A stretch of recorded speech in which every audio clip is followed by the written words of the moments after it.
Story with Binaca. सुनिए कहानी Binaca की जुबानी। तो लीजिए, हाजिर है सेठ कुबेर दत्त की कथा।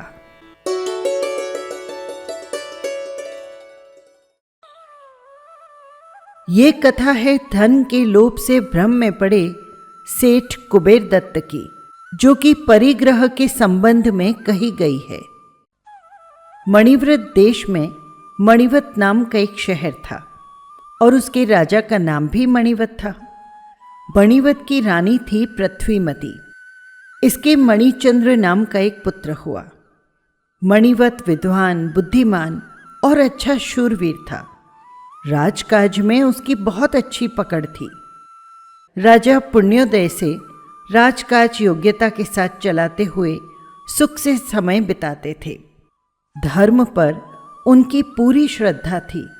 वे सुपात्रों को प्रतिदिन दान देते, भगवान की पूजा करते और दूसरों की भलाई करने में भरकस यत्न करते।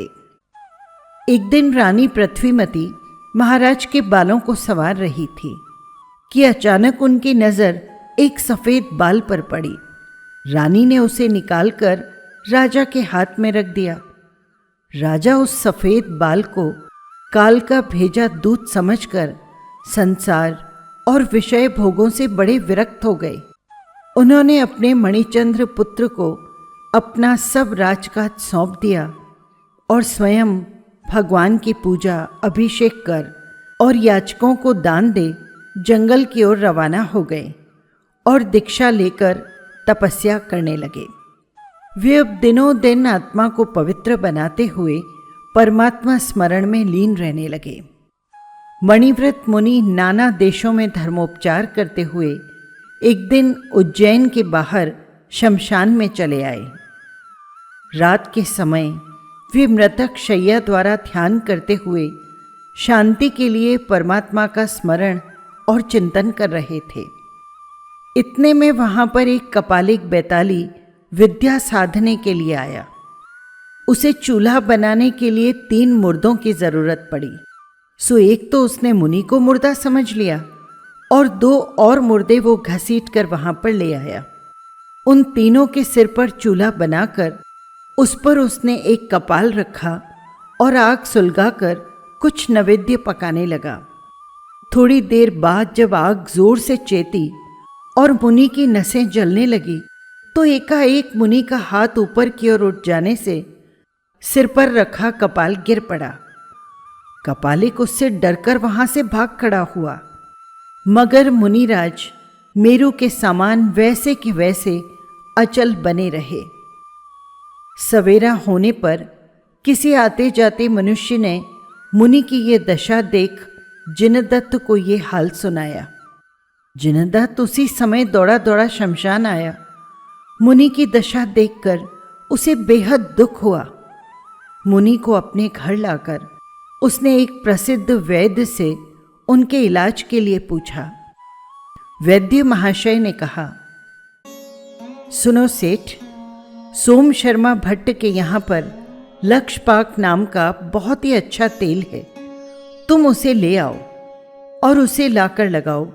उससे बहुत ही जल्दी आराम मिलेगा और फिर आग का जला उससे फौरन ठीक हो जाता है। सेठ सोम शर्मा के घर दौड़ा हुआ गया। घर पर भट्ट महाशय थे नहीं, इसीलिए उसने उनकी तुकारी नाम की पत्नी से तेल के लिए प्रार्थना की। तेल के कई घड़े उसके यहाँ भरे हुए थे। तुकारी ने उसमें से एक घड़ा ले जाने के लिए जिनदत्त से कहा। जिनदत्त ऊपर जाकर एक घड़ा उठाकर लाने लगा। भाग्य से सीढ़ियाँ उतरते समय पांव फिसल गया और घड़ा उसके हाथ से छूट पड़ा। घड़ा फूट गया और तेल सब रेलम ठेल हो गया। जिनदत्त को बहुत भय हुआ। उसने डरते डरते घड़े के फूट जाने की बात तुकारी से कही। तब तुकारी ने उससे कहा, कोई बात नहीं, आप जाकर दूसरा घड़ा ले आइए। उसे पहले घड़े के फूट जाने का कुछ भी ख्याल नहीं हुआ। सच है, सज्जनों का हृदय समुद्र से भी कहीं अधिक गंभीर हुआ करता है। जिनदत्त दूसरा घड़ा लेकर आ रहा था। अब की बार तेल से चिकनी जगह पर पांव पड़ जाने से वो फिर से फिसल गया और घड़ा फूटकर उसका सारा तेल बह गया। इसी तरह तीसरा घड़ा भी फूट गया। अब तो जिनदत्त के देवता कूच कर गए। भय के मारे वो थर थर कांपने लगा।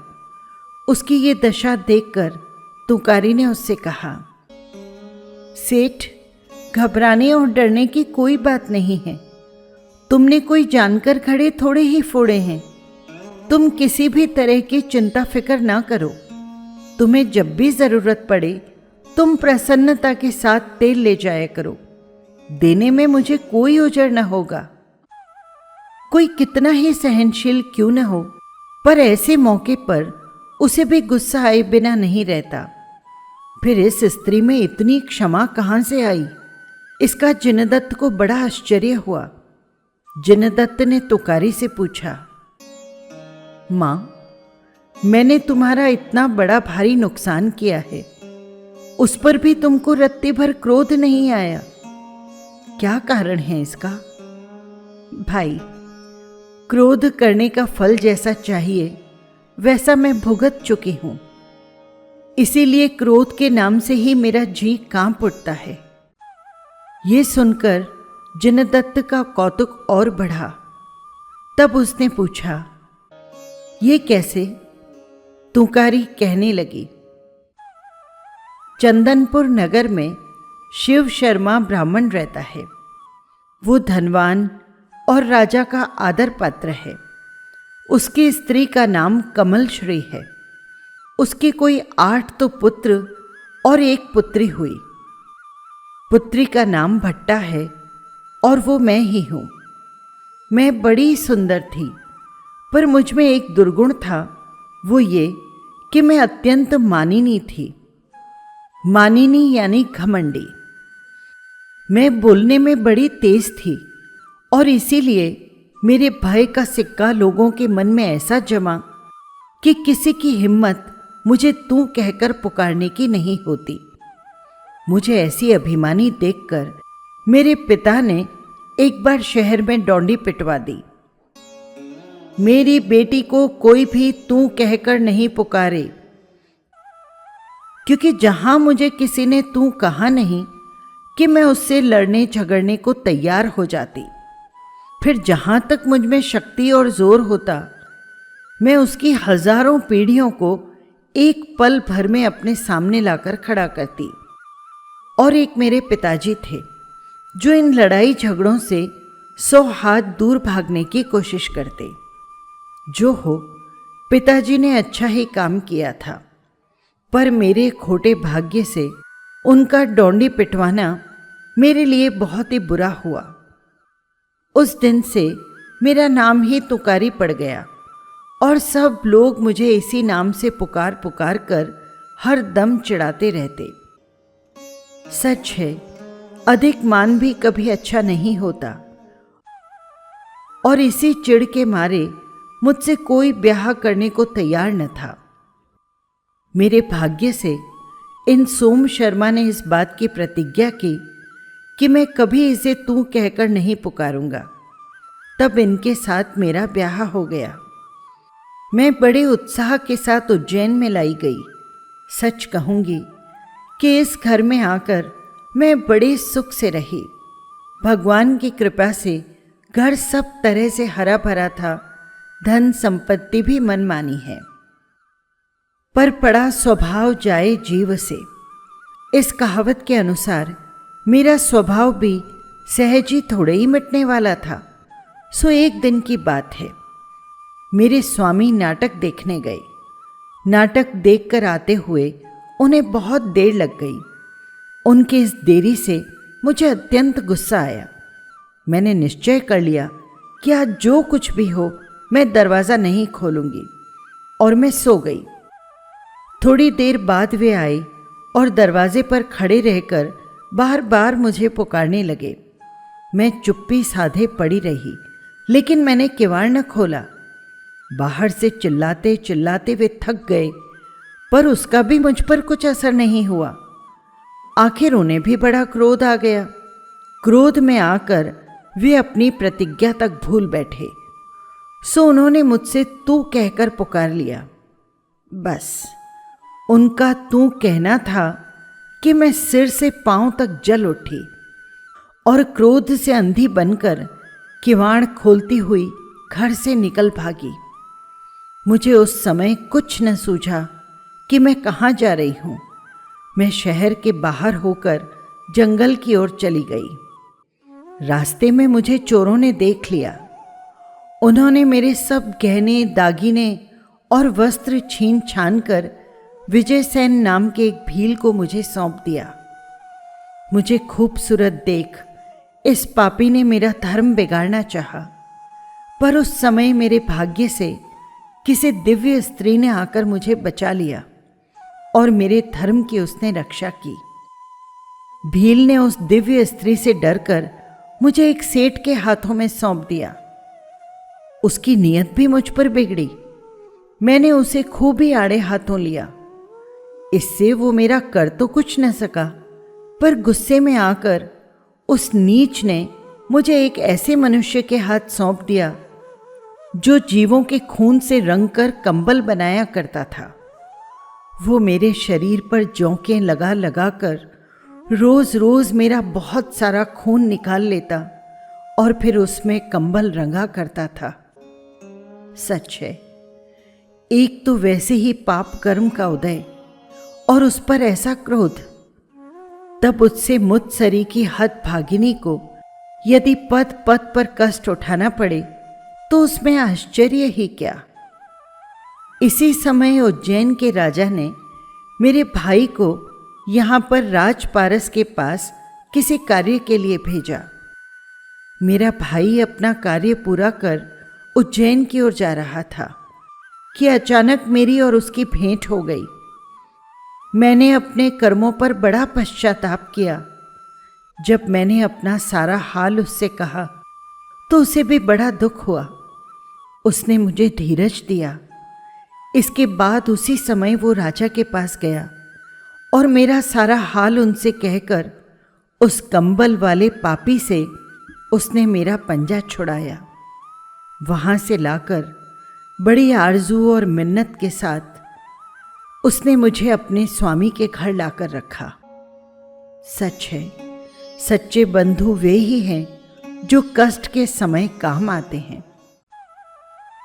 ये तो तुम्हें मालूम ही है कि मेरे शरीर का प्रायः खून निकल चुका था। इसी कारण घर पर आते ही मुझे लकवा मार गया। तब वैद्य ने ये लक्षपाक तेल बनवाकर मुझे जिंदा किया। इसके बाद मैंने एक वितरागी साधु द्वारा धर्मोपदेश सुनकर सर्वश्रेष्ठ और सुख देने वाला सम्यकत्व व्रत ग्रहण किया और साथ ही ये प्रतिज्ञा की कि आज से मैं कभी किसी पर क्रोध नहीं करूंगी। बस यही कारण है कि अब मैं किसी पर क्रोध नहीं करती। अब आप जाइए और इस तेल द्वारा मुनिराज की सेवा कीजिए, क्योंकि अधिक देर करना उचित नहीं है। जिनदत्त भट्टारक को नमस्कार कर घर गया और तेल की मालिश वगैरह से बड़ी सावधानी के साथ मुनि की सेवा करने लगा। कुछ दिन तक बराबर मालिश करते रहने से मुनि को आराम मिल गया। सेठ ने भी अपने सेवा भक्ति द्वारा बहुत पुण्य बंद किया। चातुर्मास आ गया था, इसीलिए मुनि ने कहीं अन्यत्र जाना ठीक न समझ यहीं पर जिनदत्त सेठ के जिन मंदिर में वर्षा योग ले लिया और वे वहां पर रहने लगे। जिनदत्त के एक लड़का था, उसका नाम था कुबेरदत्त। उसका चाल चलन अच्छा न था। ये देखकर जिनदत्त ने इस डर के मारे कीमती रत्नों से भरा एक घड़ा जहां पर मुनि सोया करते थे, वहां पर एक खड्डा खोदकर गाड़ दिया।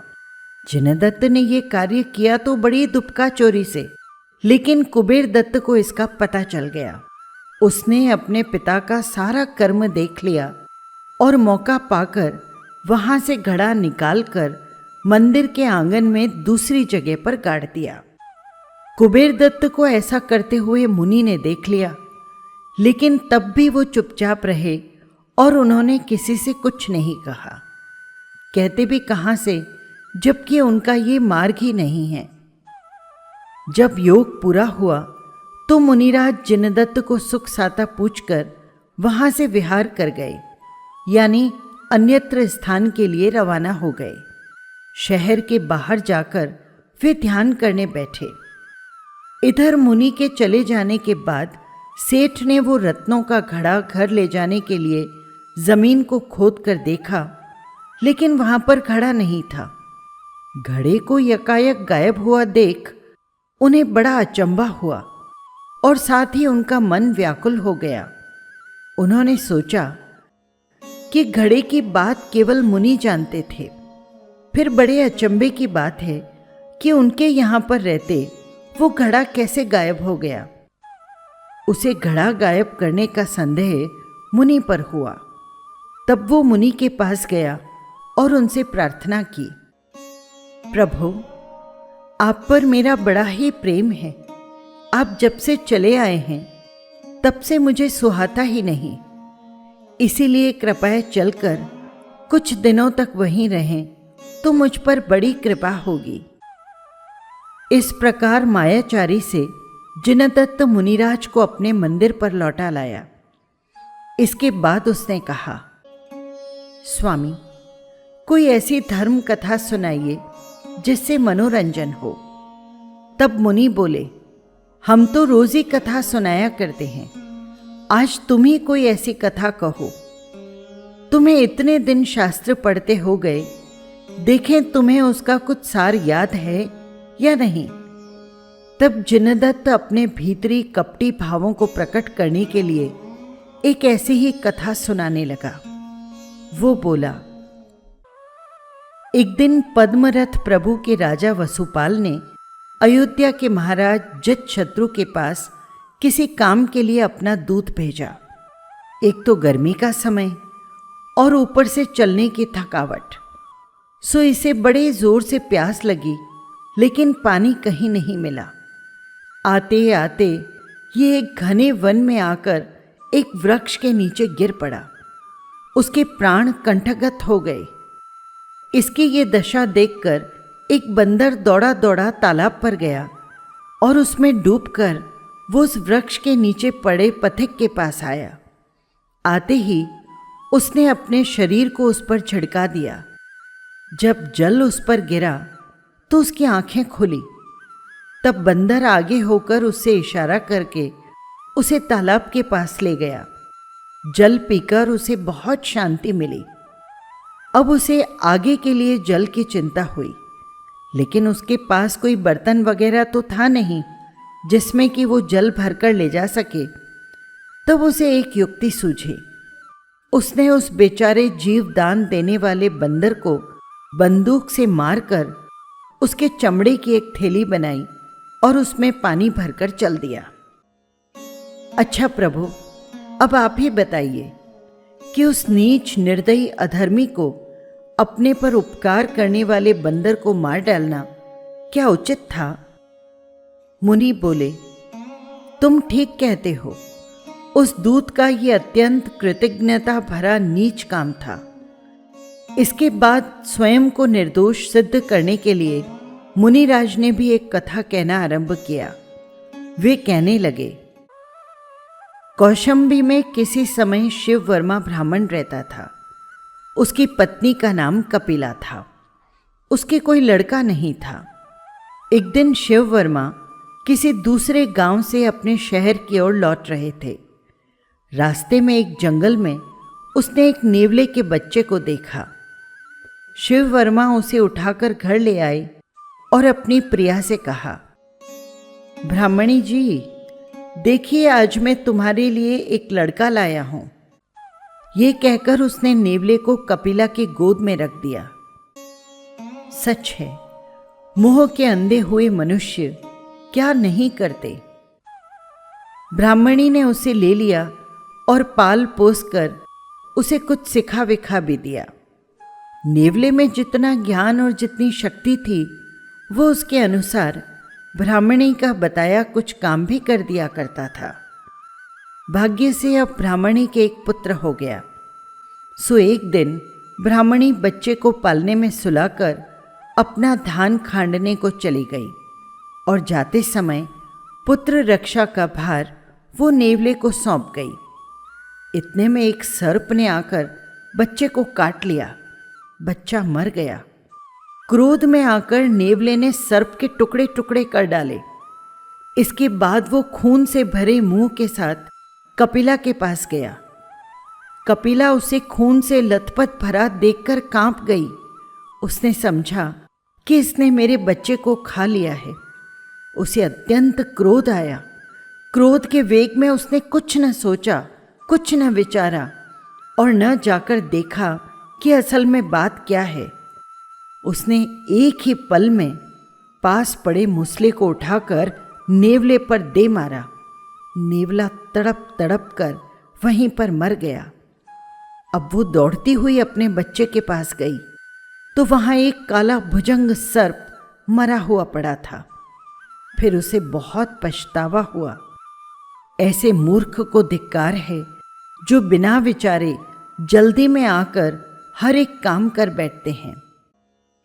अच्छा सेठ महाशय, कहिए तो, सर्प के अपराध पर बेचारे नेवले को इस प्रकार निर्दयता से मार देना क्या ब्राह्मणी को योग्य था?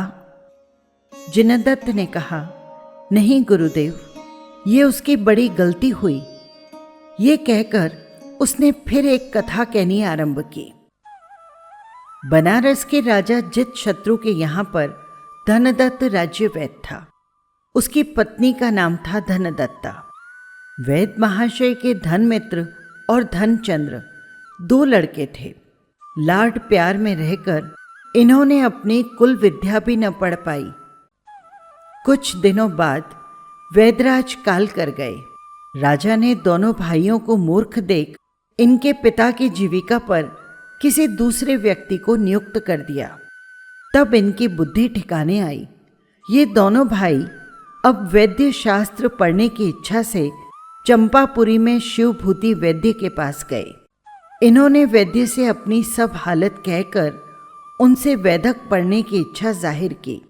शिवभूति बड़ा दयावान और बड़ा ही परोपकारी था, इसलिए उसने इन दोनों भाइयों को अपने पास रखकर पढ़ाया और कुछ ही वर्षों में इन्हें बहुत अच्छा होशियार कर दिया। दोनों भाई गुरु महाशय के अत्यंत कृतज्ञ हो बनारस की ओर रवाना हुए। रास्ते में आते हुए इन्होंने जंगल में आंख की पीड़ा से दुखी एक सिंह को देखा। धनचंद्र को उस पर दया आ गई। अपने बड़े भाई के बहुत मना करने पर भी धनचंद्र ने सिंह की आंख का इलाज कर दिया। उससे सिंह को आराम हो गया। आंख खोलते ही उसने धनचंद्र को अपने पास खड़ा पाया। वो अपने जन्म स्वभाव को न छोड़कर क्रूरता के साथ उसे खा गया। मुनिराज, अब बताइए, उस दुष्ट सिंह को बेचारे वैद को खा जाना क्या अच्छा काम हुआ? मुनि ने कहा, नहीं, और एक और कथा कहनी शुरू की। चंपापुरी में सोम शर्मा ब्राह्मण की 2 स्त्रियां थीं। एक का नाम था सुमिल्या और दूसरी का नाम था सोम शर्मा। सुमिल्या बांझ थी और सोम शर्मा के एक लड़का था। यहीं पर एक बैल रहता था। लोग उसे भद्र नाम से बुलाया करते। बेचारा बड़ा ही सीधा सादा था, कभी किसी को मारता नहीं था। वो सबके घर पर घुमा फिरा करता। उसे इस तरह जहाँ कहीं थोड़ी बहुत खास खाने को मिलती वो उसे खा लेता। एक दिन उस बांझ पापिनी ने डाह के मारे अपनी सौत के बच्चे को निर्दयता से मारकर उसका अपराध बेचारे बैल पर लगा दिया। उसे ब्राह्मण बालक मारने वाला समझकर सब लोगों ने उसे घास खिलाना छोड़ दिया और शहर के बाहर निकाल दिया। बेचारा भूख प्यास के मारे बड़ा दुख पाने लगा। वो बहुत ही दुबला हो गया, लेकिन तब भी किसी ने उस पर दया नहीं की और शहर के भीतर घुसने न दिया। एक दिन जिनदत्त सेठ की स्त्री पर व्यभिचार का अपराध लगा। वो अपनी निर्दोषिता साबित करने के लिए चौराहे पर जाकर खड़ी हुई, जहां पर बहुत से मनुष्य इकट्ठा हुए थे।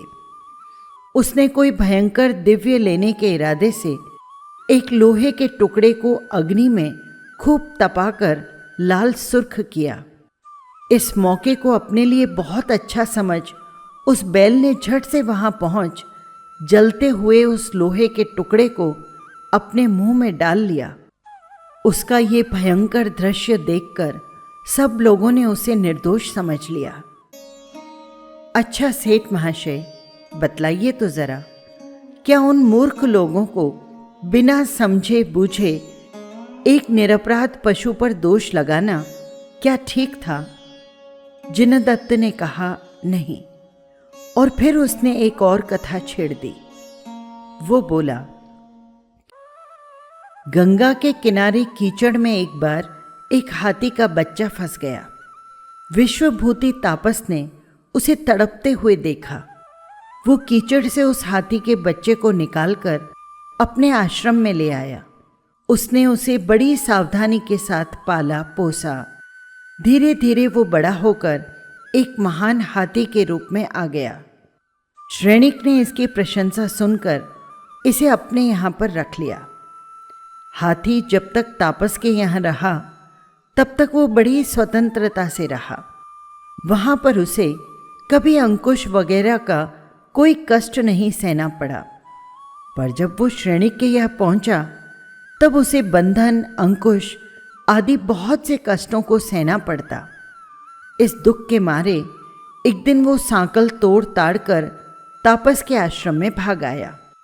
उसके पीछे पीछे राज के नौकर भी इसे पकड़ने आए। तापसी मीठे मीठे शब्दों से हाथी को समझाकर उसे नौकरों के सुपुर्द करने लगा। हाथी को इससे अत्यंत गुस्सा आया, सो उसने उस बेचारे तापस की ही जान ले ली। तो मुनिराज बताइए, हाथी को ये करना ठीक था कि वो अपने ही बचाने वाले को मार डाले? इसके उत्तर में मुनिराज ने कहा, नहीं। और उन्होंने एक कथा उसके जवाब में कहनी शुरू की। उन्होंने कहा, हस्तिनापुर की पूरब दिशा में विश्वसेन राजा का बनाया आमों का एक बगीचा था। उसमें आम खूब लगे थे। एक दिन एक चील मरे सांप को चोंच में लिए आम के झाड़ पर आकर बैठ गई और उस समय सांप के जहर से एक आम पक गया और पीला पड़ गया। माली ने उस पके फल को ले जाकर राजा को भेंट कर दिया। राजा ने उसे प्रेम उपहार के रूप में अपनी प्रिय रानी धर्मसेना को दिया। रानी उसे खाते ही मर गई। राजा को बड़ा गुस्सा आया और उसने एक फल के बदले सारे बगीचे को ही कटवा डाला। मुनिराज ने पूछा, तो क्या सेठ महाशय, राजा ने ये काम ठीक किया? सेठ ने भी ना कहा और एक कथा कहनी शुरू की, जो कि इस प्रकार थी। एक मनुष्य जंगल से चला जा रहा था। रास्ते में वो सिंह को देखकर डर के मारे एक वृक्ष पर चढ़ गया। जब सिंह चला गया तब ये नीचे उतरा और जाने लगा। रास्ते में इसे राजा के बहुत से आदमी मिले जो कि भेरी के लिए अच्छे और बड़े झाड़ की तलाश कर रहे थे। सो इस दुष्ट मनुष्य ने वो वृक्ष इन लोगों को बता दिया जिस पर चढ़कर उसने अपनी जान बचाई थी। राजा के आदमी उस घनी छाया वाले सुंदर वृक्ष को काटकर ले गए। मुनिराज, जिसने बंधुओं की तरह अपनी रक्षा की, मरने से बचाया, उस वृक्ष के लिए उस दुष्ट का ऐसा करना क्या यथा योग्य था? मुनिराज ने नहीं कहा और एक और कथा कही। वे बोले, गंधर्व सेन राजा की कौशंबी नगरी में एक अंगार देव सुनार था। जाति का वो बहुत ऊंचा था। वो रत्नों की जड़ाई का काम बहुत ही बढ़िया करता था। एक दिन अंगार देव राज मुकुट में लगी एक बहुमूल्य मणि को उजाल रहा था। उसी समय उसके घर पर मदेश नाम के एक मुनि आहार लेने के लिए आए। वो मुनि को एक ऊंचे आसन पर बिठाकर उनके सामने उस मणि को रखकर स्वयं भीतर अपनी स्त्री के पास चला गया। इधर मणि को मांस के भ्रम में फुंज पक्षी ने निगल लिया। जब सुनार सब विधि ठीक ठाक कर आया तो उसने देखा कि वो मणि वहां पर नहीं थी। मणि को न देख उसके तो होश उड़ गए। उसने मुनिराज से पूछा, मुनिराज, मणि को मैं आपके पास रखकर गया था, इतने में वो कहां पर चली गई? कृपया मुझे बतलाइए। मुनि चुप रहे। उन्हें चुप्पी साधे देखकर अंगार देव का उन्हीं पर कुछ शक गया। उसने फिर पूछा, स्वामी, मणि का क्या हुआ? जल्दी कहिए ना। राजा को मालूम हो गया तो वो मेरा और मेरे बाल बच्चों तक का बुरा हाल कर डालेगा। लेकिन मुनि तब भी चुप थे। अब तो अंगार देव से रहा न गया। क्रोध से उसका चेहरा लाल सुर्ख पड़ गया। उसने जान लिया कि मणि को इसी ने चुराया है। सो मुनि को बांधकर उसने उस पर लकड़ी से मारना शुरू किया। उन्होंने खूब मारा पीटा सही, पर तब भी मुनि उसी तरह स्थिर बने रहे। ऐसे धन को, ऐसी मूर्खता को धिक्कार है जिससे मनुष्य कुछ भी सोच समझ नहीं पाता और हर एक काम को जोश में आकर कर डालता है। अंगारदेव मुनि को लकड़े से पीट रहा था, तब एक चोट फुंज पक्षी के गले पर जाकर लगी। उससे वो मणि उसके गले से बाहर आ गिरी। मणि को देखते ही अंगारदेव आत्मग्लानि, लज्जा और पश्चाताप के मारे अधमरा सा हो गया। उसे काटो तो खून नहीं। वो मुनि के पांव में गिर पड़ा और रो रो कर उनसे क्षमा मांगने लगा।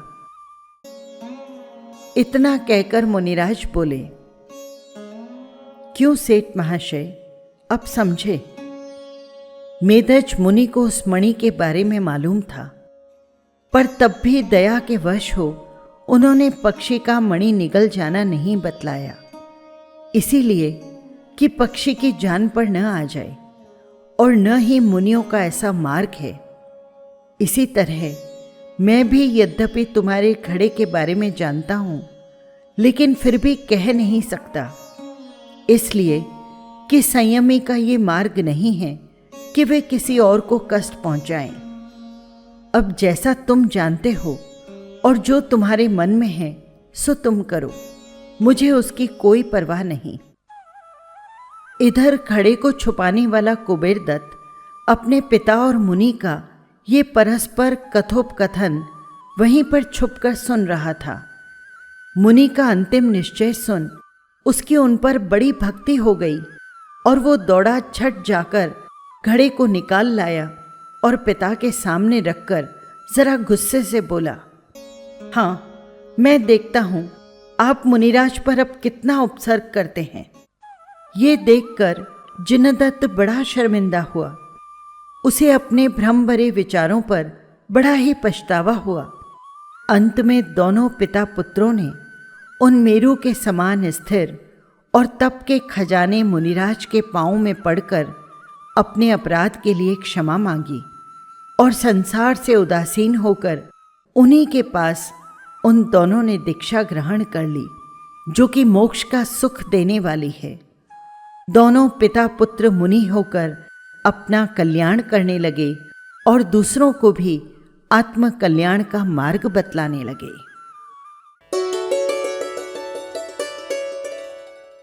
बस यही थी कहानी। आपको कैसी लगी कमेंट बॉक्स में ज़रूर लिखिएगा। और हाँ, यदि आपने चैनल को सब्सक्राइब नहीं किया है तो कर लीजिएगा, जिससे हर कहानी सीधे पहुंच सके आप तक। फिर मिलेंगे किसी नई कहानी के साथ। जय जिनेंद्र।